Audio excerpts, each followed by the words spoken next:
Amén. En esta semana hablé con la hermana Irma Rodríguez. Ella me comentó que había recibido una palabra del Señor y yo la quise enviar hoy en el teléfono a los que tenemos en el grupo, los que me han dado su teléfono, y les mandaba la palabra que ella me envió a mí. Ella me habló y después ella me lo envió escrito. No quería alterar nada de lo que ella decía. Y la palabra es que hay un poder que afecta a las familias, que hay algo que está atacando en este tiempo las familias. Y en la palabra ella dice que echemos mano de la vida eterna y que pidamos al Señor que la casa dividida es la que el enemigo atacará con más fuerza, pero que Él nos recuerda que nuestras armas no son carnales, son poderosas en Cristo. Y habla de las imágenes que hoy hay en el mundo de figuras, animales que la gente se las imagina de cosas muy raras, pero son como expresiones de los demonios. Yo mandé eso y mandé unos versículos que nos muestra en la Biblia que Dios ha enviado sus ángeles para protegernos. ¿Qué dice el Salmo? El ángel del Señor, ¿qué? ¿Qué hace? Acampa. Es como esos guardias que ponen en algunos lugares. Él está ahí cerca de nosotros para librarnos y protegernos. Siempre recuerdo, cuando yo leo eso, siempre recuerdo la experiencia de una hermana que pues no tenía padres, casi como una cenicienta, y que ella en su dolor y tristeza clamaba al Señor y decía: Señor, tú estás conmigo, y se cuestionaba ella. Y una noche ella se despertó, estaba bien dormida y de repente se despertó y vio que así atrás de su ventana, delante de su ventana por afuera, había un ser muy alto, muy grande, y tenía sus manos como a la altura del pecho y las tenía abiertas, y ella estaba atrás. Y cuando ella vio eso y vio que había un hombre ahí en su ventana, ella se extrañó y se restregó los ojos y pensaba: ¿qué me pasa? Sigo dormida. Y dice que cuando ella estaba despierta, él se volteó y ella alcanzó a ver que lo que tenía en sus manos era una espada muy alta, muy grande, que le daba como al pecho. Y la Biblia habla de que los ángeles son guerreros que nos defienden. Si un ejército de 185,000 sirios fue a rodear la ciudad, y cuando clamaron a Dios, la Escritura dice que Él mandó, ¿saben cuántos ángeles? Uno solo. Y al día siguiente habían 185,000 soldados muertos. Es poderoso el Señor. Por eso el mundo hoy ofrece, ¿verdad? Dice: ¿quieres saber el nombre de tu ángel? ¿Quieres saber cómo se llama tu ángel, el ángel de la guarda? No nos metamos en eso. Suficiente saber que Dios nos ha enviado quienes nos pueden ayudar, quienes nos pueden fortalecer, quienes nos pueden librar del mal. Recuerdan que Pedro estaba en una cárcel, lo iban a matar. ¿Y qué pasó? Llegaron los ángeles y lo libraron. Después de la tentación, el Señor fue fortalecido con la presencia de unos ángeles. Así que, mis amados hermanos, Dios es bueno, cuida de nosotros de muchas maneras, ¿verdad? Muy bien, pues todos dijimos bienvenidos. ¿Se alcanzaron a saludar? Por lo menos de manita, ¿sí? ¿Sí? Todos bienvenidos entonces. Me da gusto que está David con su esposa Miluska, ¿verdad? Muy bien. A ella no creo haberla conocido, no sé si la conocí, ¿verdad? Tal vez no, pero a David sí, porque sus papás lo llevaron de pequeñito a la iglesia. Y creo que cuando llevamos a nuestros hijos a la iglesia, tal vez puedan entrar en una etapa de dificultades, pero sabemos que están. Hoy, hermanos, quisiera invitarles a leer en el libro del Génesis, en el capítulo 3. El libro del Génesis habla de los principios. En el hebreo significa el principio, el inicio, cuando algo comienza, cuando algo empieza. Y lo primero que tenemos en los capítulos 1 y 2 es la creación que hizo Dios del cielo y de la tierra. Pero en el capítulo 3 Dios nos da un breve vistazo, un breve panorama de cómo se llegó al caos que hoy vivimos. Y el versículo 1 empieza de esta manera. Génesis 3, del 1 leeremos hasta el 5. Pero la serpiente era ¿qué? Astuta, más que todos los animales del campo que Jehová Dios había hecho, la cual dijo a la mujer, pongamos atención a este diálogo, con que Dios os ha dicho, no comáis de todo árbol del huerto. Y la mujer respondió a la serpiente, del fruto de los árboles del huerto podemos comer, pero del fruto del árbol que está en medio del huerto, dijo Dios, no comeréis de él, y ni le tocaréis, para que no muráis. Aquí ella le añadió, no tocar. Dios no había dicho que no lo tocaran. Dios solamente dijo, no coman de él. Entonces la serpiente dijo a la mujer, no moriréis, sino que sabe Dios que el día que comáis de él, serán abiertos vuestros ojos y seréis como Dios. ¿Cómo? Sabiendo el bien y el mal. Tomé una versión que se llama Nácar Colunga en el versículo 3 y 4 y dice, y dijo la serpiente a la mujer, no moriréis, es que sabe Elohim que el día en que de él comáis, se os abrirán los ojos y seréis como Elohim, conocedores del bien y del mal. Esta es una lectura, algunas personas se tropiezan con esta lectura porque dicen, ¿cómo que una serpiente habla? Pero nosotros sabemos que no era la serpiente, sino que alguien usando esa figura habló. Y hemos leído el pasaje.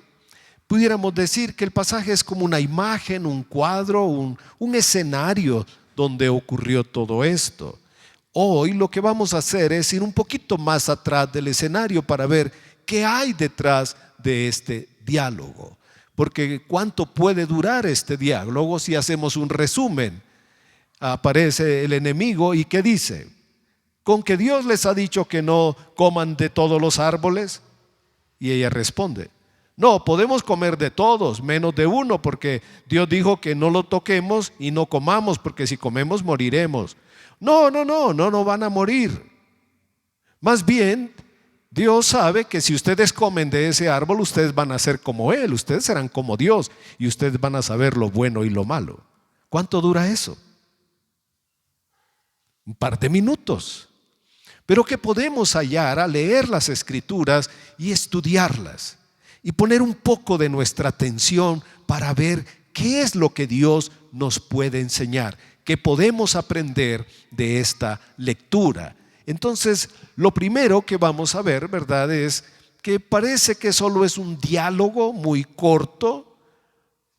Ya hicimos el resumen, es algo muy sencillo, pero hay unas cosas que les quiero señalar como en un orden lógico.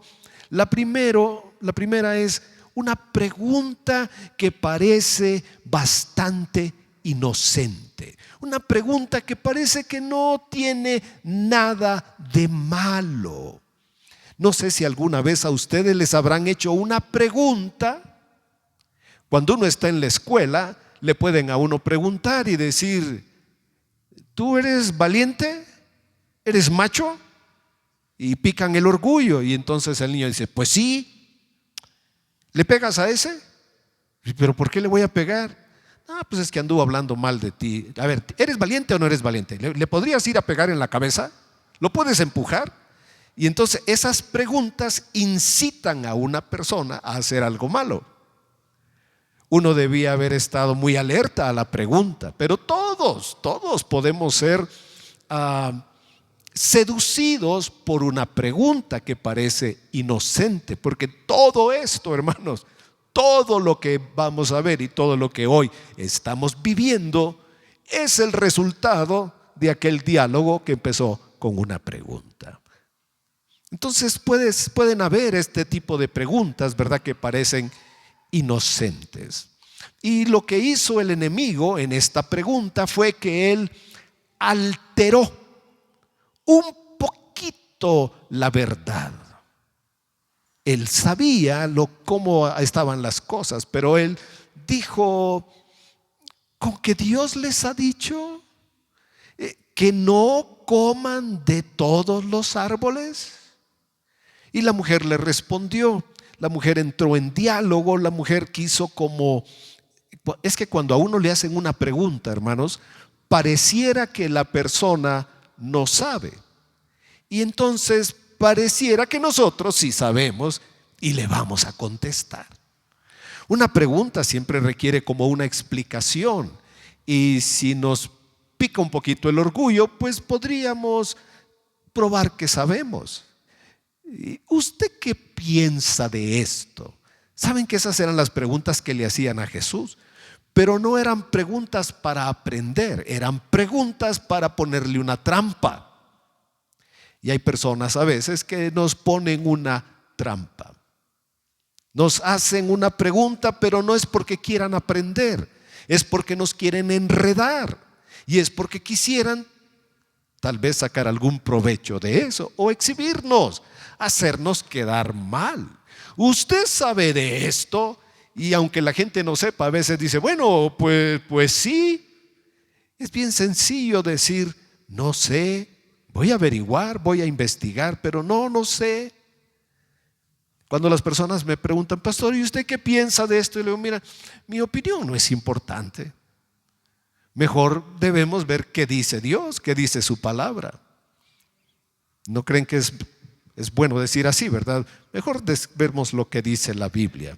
Ahora miren, cuando la mujer que estaba por ahí ya en este diálogo y añade: no le tocaréis, por eso la Biblia dice que no le añadamos a la escritura. Entonces inmediatamente hizo algo, hizo una negación de la verdad. Él dijo: no morirán. ¿Qué había dicho Dios? Si ustedes comen, van a morir. ¿Qué dijo Satanás? No morirán. En ese momento se cuestiona si Dios había dicho la verdad o no la había dicho. Y él siguió aquí sembrando esto, porque él dijo: Dios sabe. O sea, como que Dios tuviera miedo, como que Dios fuera una persona egoísta que no les había dado toda la información.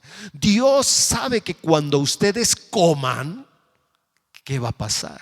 Sus ojos serán abiertos. Ustedes van a tener otro conocimiento. Y aquí viene el título de este estudio esta mañana: ustedes serán como Dios.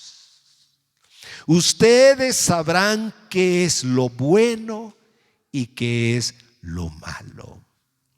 Traten de enseñarle algo bueno a sus hijos, y ¿qué pasará con ellos? Que ellos van a decir: no.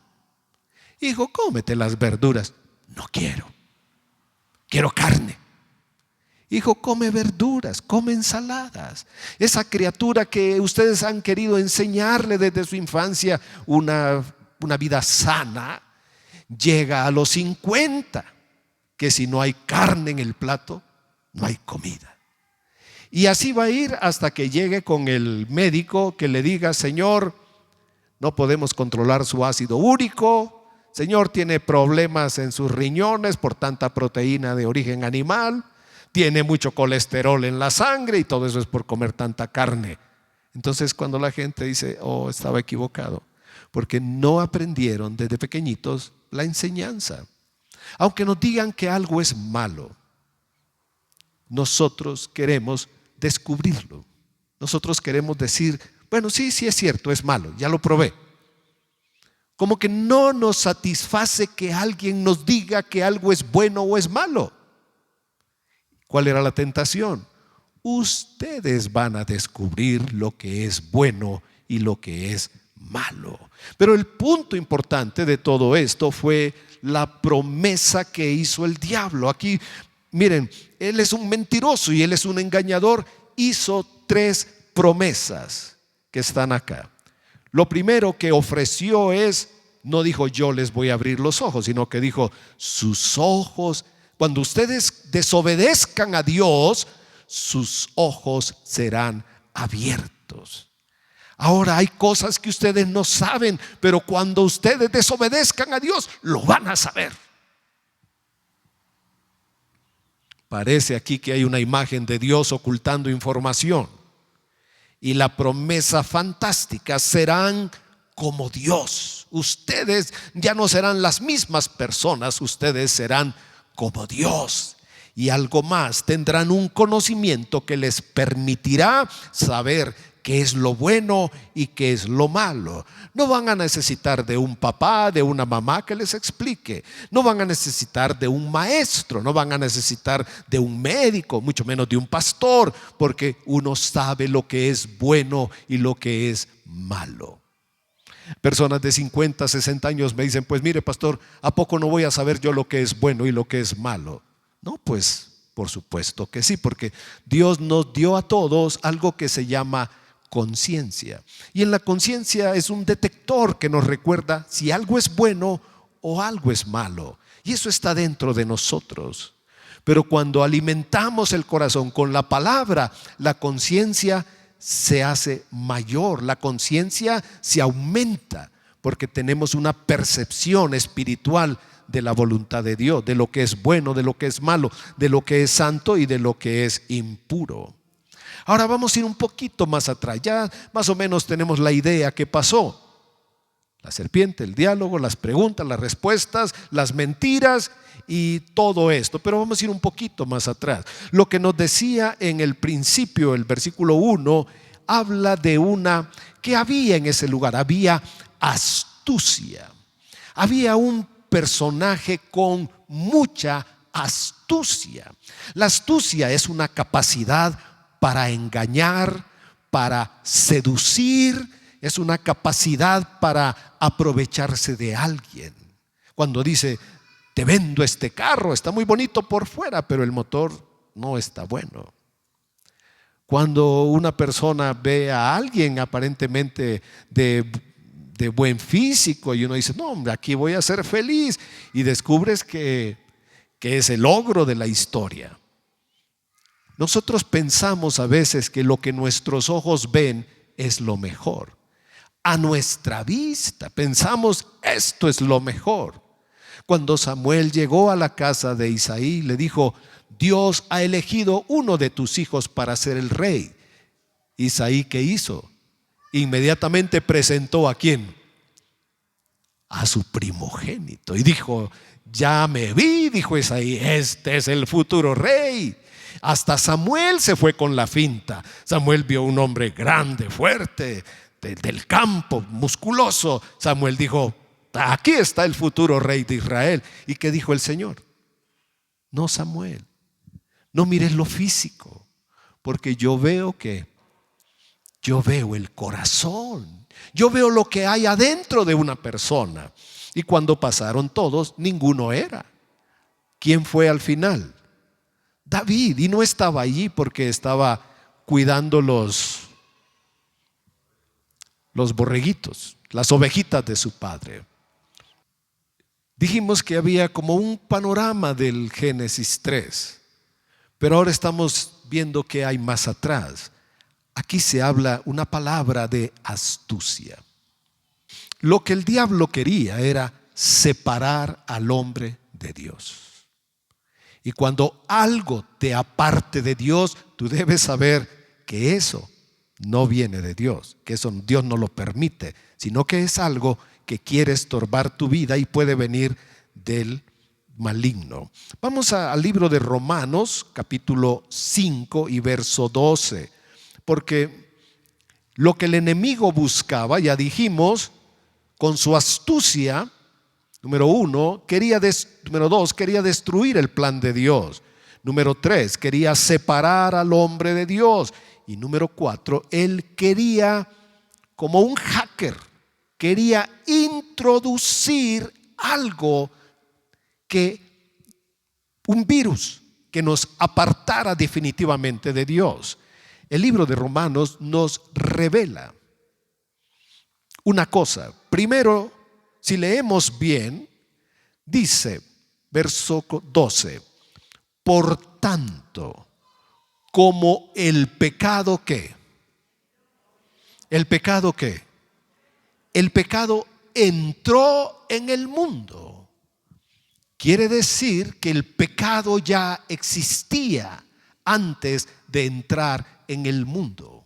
El pecado existía en la rebelión de Satanás. El pecado existía en la maldad de Satanás para querer derribar a Dios, para querer robarle la gloria. El pecado existía como una forma de rebelión contraria a Dios, que fue capaz de engañar, seducir a los mismos ángeles. Así que el pecado ya existía. Cuando Dios creó este entorno precioso, un jardín, ahí no había pecado. El pecado entró porque alguien abrió la puerta. Porque alguien vino, alguien con experiencia, y van a ver que el enemigo sabía lo que estaba haciendo cuando él engañó a otros ángeles. Él dividió el reino de Dios. Él engañó a unos para que se fueran con él. ¿Qué ha buscado el diablo, hermanos? Ha buscado ser un Dios. La Biblia lo llama porque hay personas que casi sí lo adoran, lo reverencian cuando nos alejamos de Dios y que estamos perdidos. La gente adora la muerte, adora ángeles, adora criaturas, adora seres imaginarios. Y otra noticia que les tengo, en Islandia, una isla ahí cerca de Europa, en el norte del globo, hay un culto ahora para todas las divinidades escandinavas o alemanas, vikingas. Están haciendo un templo para adorar ahí. Dicen ellos, es una forma de imaginación, que esto nos refleja cómo es el ser humano, las costumbres, las tradiciones, y es una religión que está creciendo. Ahí van a adorar a Thor, a Odín. Me imagino que se van a llevar a todo el del universo Marvel, ¿verdad? Para presentarlos como sus dioses. Estos son nuestros dioses. La escritura llegó a Islandia hace 1000 años, pero ellos hoy quieren tener un culto para un Dios. Y si uno estudia un poquito la mitología, lo que ellos creían, uno se sorprende cómo los seres humanos pueden llegar a imaginar esa clase de dioses. Lo que pasa es que el hombre proyecta su personalidad hacia una figura externa. Por eso dice Dios, no tengas otros dioses. Muchas cosas nos van a recordar que no somos dioses. Así que el enemigo dice, como el pecado entró en el mundo, ¿por quién? ¿Por quién? A ver, ¿quién fue engañada? ¿Quién? Eva. ¿Quién comió primero? Eva. ¿Quién le dio al marido? Eva. ¿Quién es la culpable? Adán.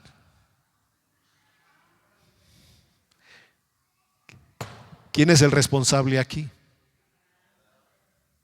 En tu casa, ¿quién es el responsable? El esposo. ¿Aprendimos algo hoy? El hombre es responsable ante Dios. Y podríamos seguir leyendo, pero sí hay que darles un abrazo de consuelo, una palabra de aliento, una palmadita, algo para decir, tú eres. El pecado, hermanos, es como un virus que nos pasó a todos, nos pasó a llevar a todos. Heredamos una herencia espiritual, un deseo de quebrantar la ley de Dios, un deseo de desobedecer a Dios, un deseo de hacer nuestra propia voluntad. Y miren, hermanos, esto yo siempre he creído que los niños, porque cuando leí el Evangelio que los niños eran hermosos y Jesús los tocaba y los bendecía, todos los niños son preciosos, todos. Pero ¿qué pasa cuando una criatura se emberrincha, se encapricha, se transforma, ¿no? No se pone verde, pero sí se transforma. Porque ¿qué es lo que el niño quiere en ese momento? Hacer su voluntad. ¿Por qué? Porque esa es la esencia de nuestro ser. Una capacidad increíble para desobedecer. Una capacidad para rebelarnos. Una astucia para hacer nuestra propia voluntad, aun cuando Dios nos diga lo que es correcto y lo que no es correcto. Cuando hablamos de la Escritura, algunas personas dicen: bueno, pastor, usted dice esto, pero yo creo, pero yo digo. Hablo con personas y les digo: miren, cuando uno muere, uno va con Dios. Bueno, pero debe haber, entonces fíjense, la Biblia dice, y las personas me dicen: bueno, pero fíjese que yo creo que hay seres que están en el espacio. No, le digo: mira, cuando una persona muere, Dios le asigna un lugar a donde va a ir. Solo hay uno y dos. Bueno, yo creo, con todo respeto, yo creo, y de dónde podríamos tener esa idea, de dónde podríamos sacar. No, es que eso es lo que yo creo. Las personas deciden lo que es correcto, lo que está bien y lo que está mal. Dios dice una cosa. Dios dice: no te ayuntarás con un animal. No tengas relaciones sexuales con un animal. En Canadá están cambiando la ley para que el hombre no solo tenga relaciones, también se pueda casar con el animal de su preferencia. Este es el mundo que vivimos. ¿Por qué? Porque yo decido lo que está bien y lo que está mal. Hace años 50, años 60, 70, la Asociación de los Médicos de Estados Unidos decía que la homosexualidad era una enfermedad, era algo que no estaba bien.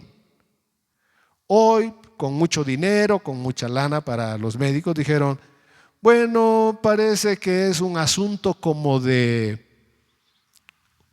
criterio, orientación. Si alguien dice, no, pues está bien, porque si él dice, ¿verdad?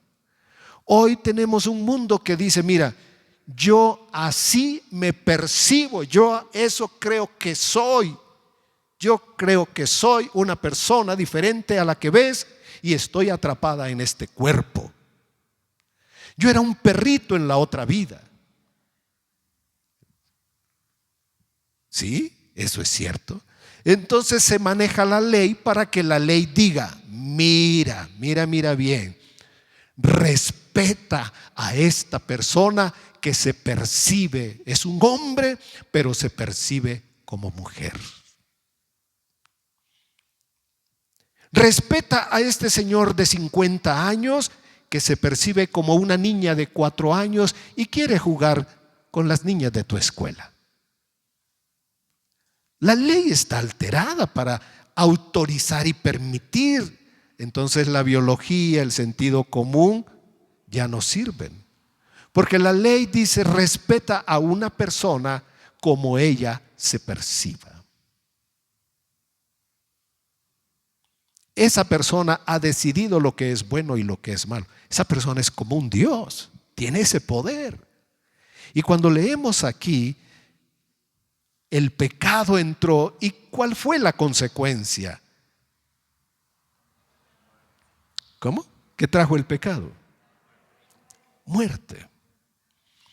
La muerte en la Biblia tiene dos aspectos. El primero es la muerte física. El cuerpo se desgasta, perece y va a ser llevado a la tierra. Pero también la Biblia habla de la muerte espiritual. Muerte por la eternidad, separación de Dios por la eternidad. Por eso vino Cristo, para resolver el problema del pecado, cancelar el pecado, perdonar el pecado y darnos vida, y una vida de resurrección como Él la tuvo. Cristo vino para cancelar el poder del diablo, el poder del pecado, dejarlo sin efecto y que nosotros tengamos la vida que da el Espíritu de Dios, la vida nueva, el perdón. Por eso la muerte vino a todos los hombres, por eso vino Cristo, para salvar, dar oportunidad a todas las personas.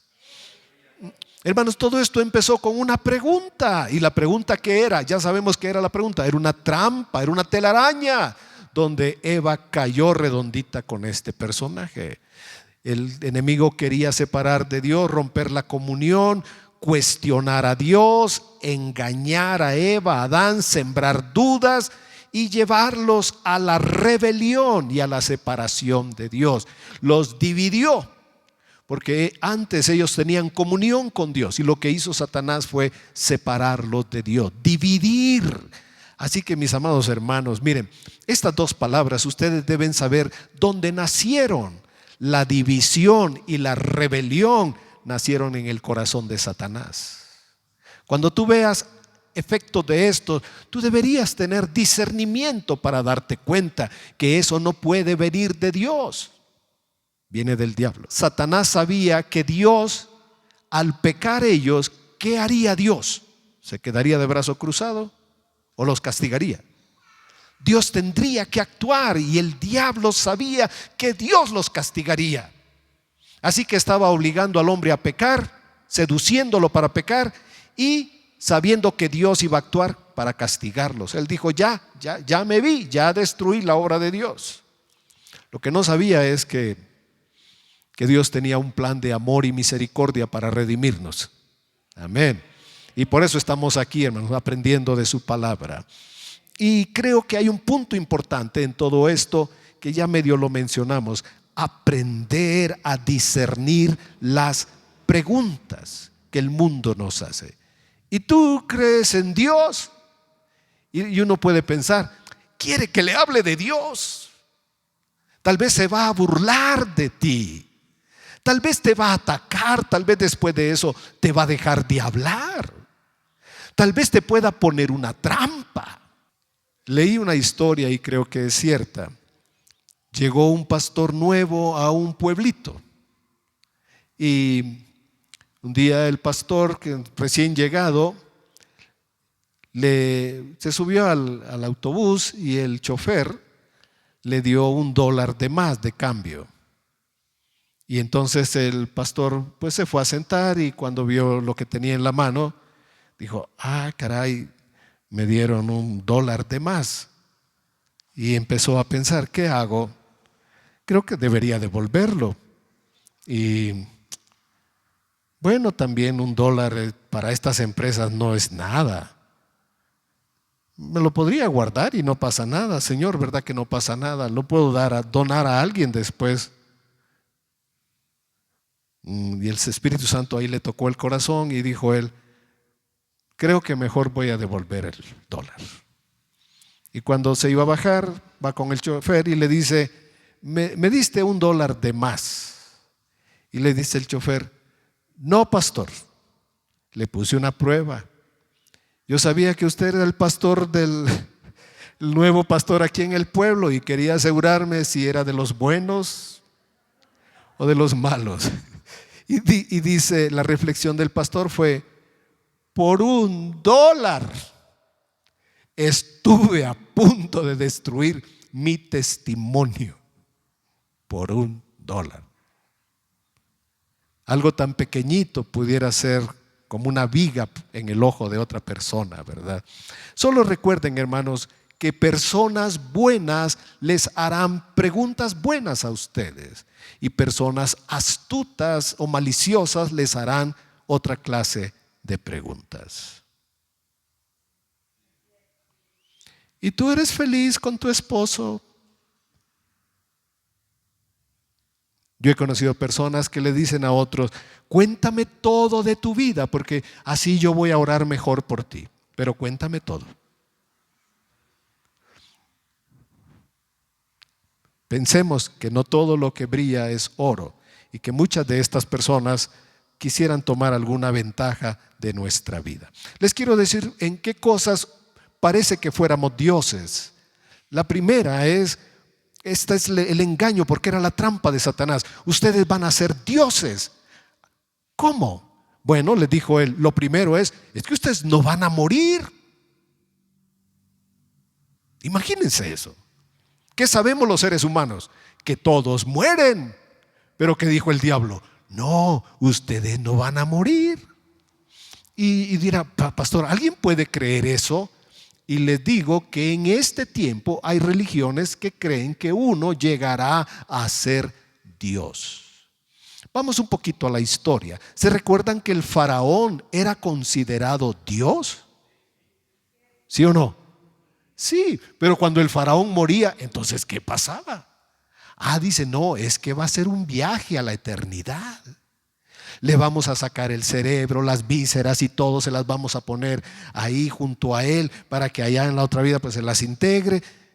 Ellos creían que era Dios. ¿Qué hizo Dios con las plagas? Les demostró que nada de lo que Egipto adoraba era Dios, incluyendo el faraón. Porque el hijo del faraón, ¿qué era? Era otro diosito. ¿Y qué hizo Dios? Tomó al primogénito. Porque todo primogénito es de Dios, sea cristiano o no sea cristiano. Amén. Amén. Bueno, lo primero era, no morirán. Y nosotros sabemos que la paga del pecado, según Romanos 3:23, es la muerte. Hay un versículo que debemos tener muy a la mano siempre en Hebreos 9:27, donde dice que de la manera que está establecido para los hombres que mueran una sola vez y después de esto el juicio. Ese lo debemos manejar muy bien nosotros cuando alguien nos diga que no moriremos. La muerte es una sentencia divina, nadie la puede evitar. Y no vamos a ir de un cuerpo en otro cuerpo, porque a veces estas filosofías se disfrazan y dicen, en otra vida tú eras esto. En otra vida tú debiste haber sido tal personaje y por eso aquí tienes estos sentimientos. Es que en la otra vida tú debiste haber hecho esto. En la otra vida debiste haber sido un chef muy famoso porque comes muy rico, ¿verdad? La gente nos trata de explicar el presente con el pasado. Es que tú eres así porque en la otra vida. Entonces nos explican muchas religiones que si uno evoluciona y se porta bien en esta vida, va a nacer en otra vida. Y si se porta bien, va a evolucionar y un día se integrará al universo y será Dios en la eternidad. Nada de eso es cierto, hermanos. Número uno, no somos dioses porque moriremos. Amén. Y el que no se entregue su vida a Jesucristo morirá por la eternidad. La segunda cosa en la que las personas actúan como dioses es en su conocimiento. Como dijo la serpiente, sus ojos serán abiertos. Tú vas a ver bien, tú vas a entender, tú sí vas a saber. Les ofrecía un conocimiento que a veces las personas lo buscan hasta en la oscuridad. Entonces las personas que creen que cuando lleguen a una etapa de evolución, de conocimiento, entonces serán seres superiores a los demás, serán como dioses. La tercera cosa que Satanás le estaba vendiendo para ser un dios es: ustedes van a determinar lo que es bueno y lo que es malo. Lo que diga la ley de un país, no. Lo que diga tu papá, no. Lo que diga tu vecino, tu hermano, nada de eso. Tú eres libre, tú vas a decidir. Tú eres el que decide si eso quieres o no quieres. Y si tú decides, si eres un hombre y decides ser mujer, tú lo eres. Y ahí va la rebelión. Y que el gobierno te pague la operación. Y si no te lo quiere pagar, vamos a ir a protestar y vamos a destruir monumentos hasta que te lo paguen. Bueno, eso es lo que estamos viviendo. Solo son ideas, pero llevadas a la realidad por personas que están engañadas porque han creído que ellos son los que determinan lo que es bueno y lo que es malo. La cuarta cosa en la que la gente se cree como un Dios es la mentira de que seremos libres. En realidad no somos libres, hermanos. Una persona o es esclava de sus pasiones o se somete a Dios. O es un esclavo del diablo o será un siervo de Dios. Solo hay dos posturas, dos posiciones. O le obedecemos a Dios o hacemos lo que nosotros pensamos que es nuestra voluntad, que al final es la voluntad del diablo y nos va a costar la vida. Esa idea de que tú serás libre. Y hermanos, a veces los niños dicen: yo cuando sea grande me voy a ir de la casa y voy a hacer lo que yo quiero. Los papás y las mamás les dicen: sí, cuando seas grande te vas y harás lo que tú quieras, pero ahorita, mientras estés bajo mi techo, yo mando y te comes la verdura. Pero miren, parece que resolvieron el problema, parece, pero lo están empeorando porque le dicen al niño: sí, cuando tú seas grande harás lo que tú quieras, cosa que no es cierto. ¿Qué nos recuerda el Padre Nuestro? ¿Cómo debemos orar? Hágase tu voluntad. Hoy terminamos nuestras alabanzas diciendo, rogando, orando: Señor, hágase tu voluntad. Venga tu reino a nuestras vidas y hágase tu voluntad. La otra cosa que cuando una persona piensa así es que estaba implícito la búsqueda de poder. El diablo vende la idea de que alguien puede llegar a tener poder. Y cuando una persona cree que tiene poder, no como superhéroe ni como un Superman o algún cómico de esos del cine, de la televisión, sino que tiene poder a través de un puesto de gobierno. A veces solo es un nombramiento en una oficina y esa persona se siente con poder. Un marido se puede sentir con poder para mandar a la esposa, para imponerse a los hijos. En el nivel más pequeño, cuando dicen se subió a un tabique y se mareó, es porque las personas están seducidas con una idea de tener poder, dominio, capacidad de hacer lo que quieran y no pasa nada.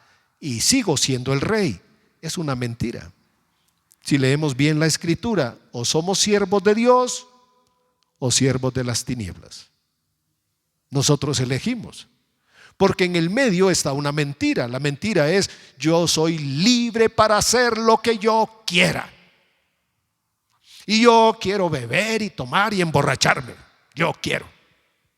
Cuando lo ves tirado en la calle, le preguntas: ¿y tú quieres seguir tomando? ¿Y qué dice con lágrimas? Ya no quiero seguir tomando. ¿Puede dejar el alcohol? ¿El drogadicto puede dejar su destrucción, su droga? Por supuesto que no, porque el pecado de la iniquidad se vuelve un lazo para las personas y las ata a su pecado y a su destrucción.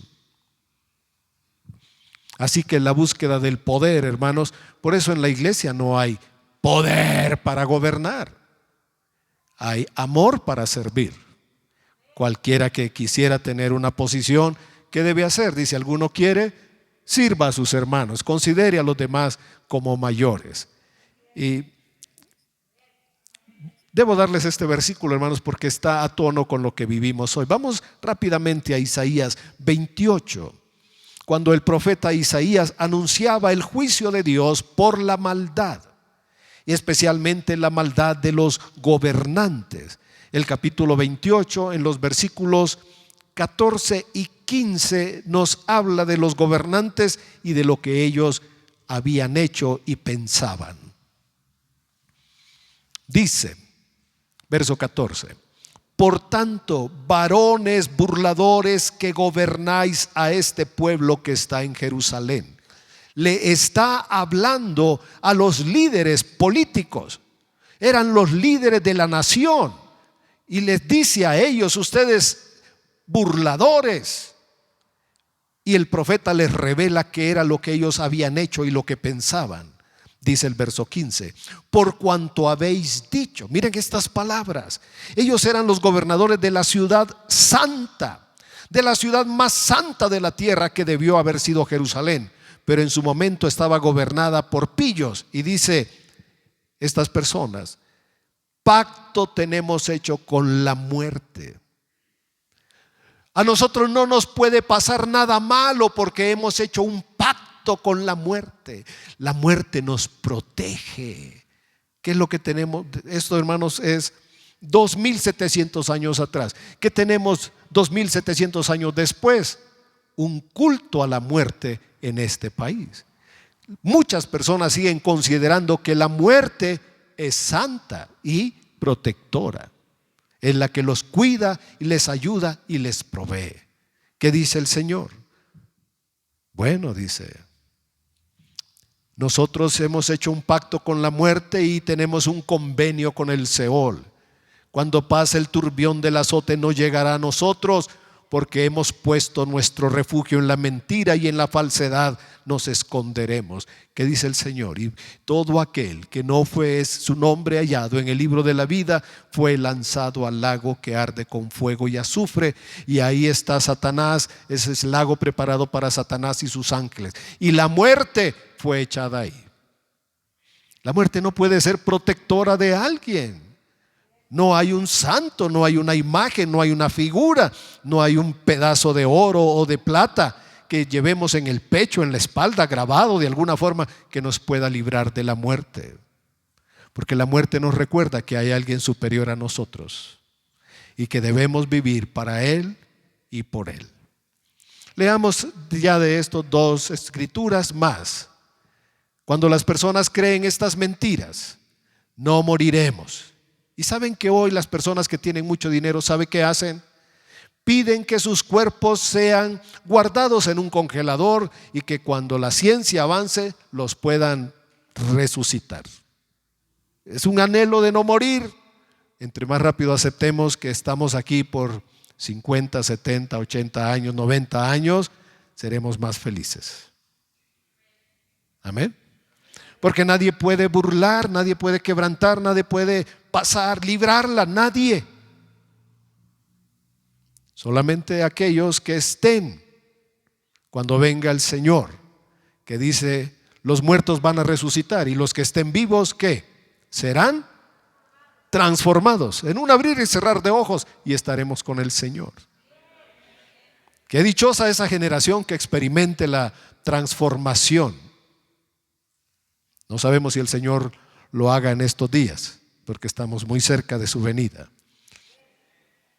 Así que los falsos dioses piensan que no van a morir, que tienen un conocimiento especial, que saben lo que es bueno y lo que es malo, que son libres y que buscan poder para mandar. Pero vamos a leer dos versículos, dos porciones. En Romanos 6, 12, y si ustedes lo van abriendo, y en Efesios capítulo 2. En Romanos 6, 12, el apóstol Pablo le escribe a los romanos, le dice: no reine el pecado en vuestro cuerpo mortal. No reine el pecado, no se rindan al pecado, que no los gobierne. ¿De qué manera?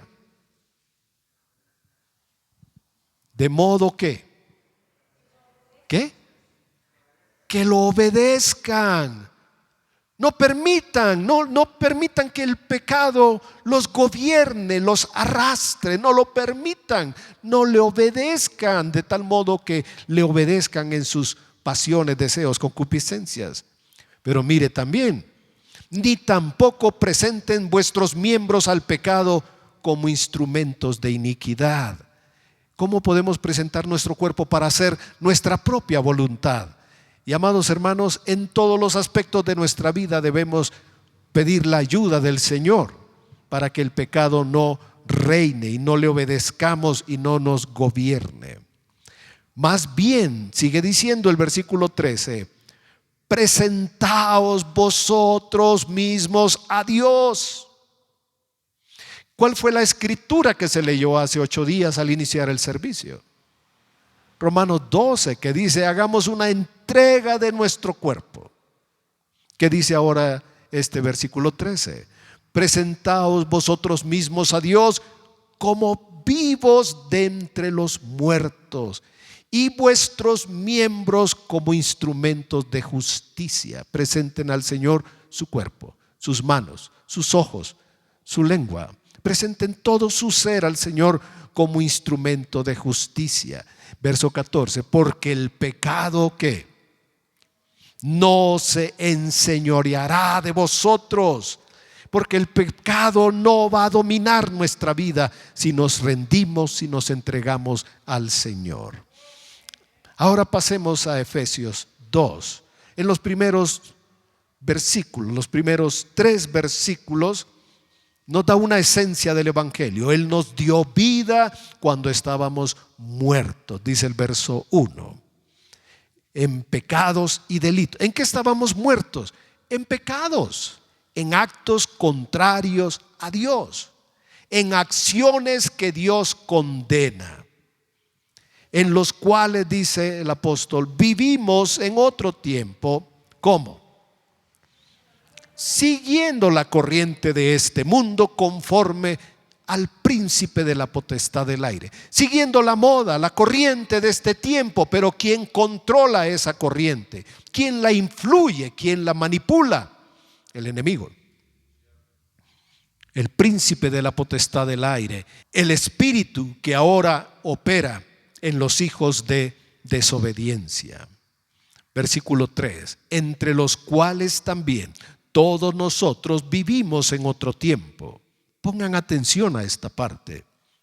Nosotros vivimos en otro tiempo. ¿En qué? En los deseos de nuestra carne, haciendo la voluntad de la carne y de los pensamientos. Y el resultado de eso es que éramos por naturaleza hijos de ira, lo mismo que los demás. No permitamos, hermanos, entregar nuestros miembros a algo que no corresponde a Dios. Por ejemplo, la lengua la podríamos usar para un chisme, para una mentira, para pasar información que no es correcta. Mejor refrenarla, mejor controlarla, mejor decir: Señor, yo con esta lengua quiero hablar la verdad. Con esto que tú me has dado yo quiero, porque la lengua no solo es para paladear los alimentos, ¿verdad? Es para hablar palabras de verdad, de consuelo, de ánimo, de aliento, para bendecir a nuestro prójimo, para bendecir a nuestra familia, para bendecir a los hijos, para bendecir las generaciones, las autoridades, rogar que Dios toque sus corazones. Por eso es que Dios nos tiene como luz en medio de las tinieblas, como sal, para preservar las cosas. Y Dios nos dice a nosotros que hablemos bendición y no maldición. En la lengua hay un poder ¿de qué? De vida o de muerte, de bendición o de maldición. Entonces usemos nuestra lengua para hablar bien, hablar bendición y alabar a nuestro Dios, que es lo más importante. Celebrarlo siempre, expresar con nuestra boca lo que sentimos en el corazón. Porque si uno dice: no, es que yo, mire, al Señor yo lo amo, pero aquí adentro me gustaría verlo. No, es que aquí adentro, no, es que lo que está en el corazón, ¿qué pasa? Lo habla la boca. Si amamos al Señor, ¿qué va a pasar? Nuestra lengua lo va a pronunciar. Lo vamos a hacer con alegría, con emoción, con amor y pasión. Y vamos a decir: nuestro Dios es bueno, no hay otro Dios como Él. En otro tiempo vivimos en los deseos de nuestra carne, haciendo la voluntad de la carne y de los pensamientos. Y éramos por naturaleza hijos de ira, igual que los demás, los que no conocen de Dios. Así que, mis amados hermanos, hagámonos la pregunta: ¿nosotros somos dioses? No. La primera prueba es que el cuerpo va a morir. No somos dioses. Queremos hacer nuestra voluntad como que fuéramos dioses. Queremos decidir qué es bueno y qué es malo. Pero hay un libro que hoy nos enseña el camino. Vivamos consagrando al Señor nuestra vida. Vivamos dedicando los días que tenemos, nuestro trabajo, nuestra actividad, nuestro respirar, nuestro comer, lo que hagamos. Aún la Escritura dice: coman para la gloria de Dios. Todo lo que somos y hacemos debe ser para honrar a nuestro Señor. Amén. Que Dios nos bendiga. Vamos a orar. Al leer estas Escrituras, no presenten sus cuerpos al pecado, preséntenlos a Dios. No presenten sus miembros para hacer iniquidad, para hacer su voluntad. Presenta tu mente, tus pensamientos, tus ojos, tus oídos, para consagrarlos al Señor. Cuando tengas esa tentación de que estás haciendo tu voluntad, advierte que no es libertad, que hacer nuestra propia libertad se torna en un cautiverio, en una esclavitud de las tinieblas. Dios nos desea libres, haciendo su voluntad, porque es lo mejor para nosotros y es lo mejor para nuestras generaciones. Te invito a que oremos y que abramos nuestro corazón para decir: Padre, me entrego a ti, me rindo a ti, quiero hacer tu voluntad, quiero construir un hogar en la roca, quiero construir un negocio de acuerdo a tu voluntad, quiero educar a mis hijos en tus caminos, quiero amar y servir a mi familia en tu amor, por la guianza de tu Espíritu. Quiero trabajar en esta ciudad donde tú me has puesto para el honor y la gloria de tu nombre, y que no haya nada en mí que sea un tropiezo. Líbrame de hacer nuestra propia voluntad. Danos un entendimiento profundo de que tu voluntad es lo mejor para cada uno de nosotros. Que tu voluntad es la libertad, y que mi libertad será mi cautiverio y mi destrucción. Tantas personas nos lo recuerdan como Sansón, como el hijo pródigo, que haciendo su propia voluntad labraron su ruina. En el nombre de Jesús, ayúdanos. Amén. Amén. Que Dios los bendiga. Voy a hacer una prueba nada más para terminar. ¿Cuántos de ustedes han oído esta expresión que el hombre es el arquitecto de su propio destino? ¿La han escuchado alguna vez? ¿Cuántos la creen? ¿Cuántos creen que eso es verdad? Sí saben, ¿verdad? Después del mensaje ustedes saben que el hombre no es el arquitecto de su destino. Si fuera el arquitecto de su destino, construiría bien su vida, construiría en la roca y no pasaría el dolor, la tristeza del fracaso de desobedecer a Dios. Debemos ser un pueblo que ama al Padre y decimos: Padre, hágase tu voluntad. Y hoy más tarde, ¿qué decimos? Venga tu reino, venga tu reino. ¿Y cómo estuvo la iglesia? Todos estábamos cantando: venga tu reino, venga tu reino. Que Dios los bendiga, hermanos. Salúdense con un abrazo, si gustan, si pueden. Amén.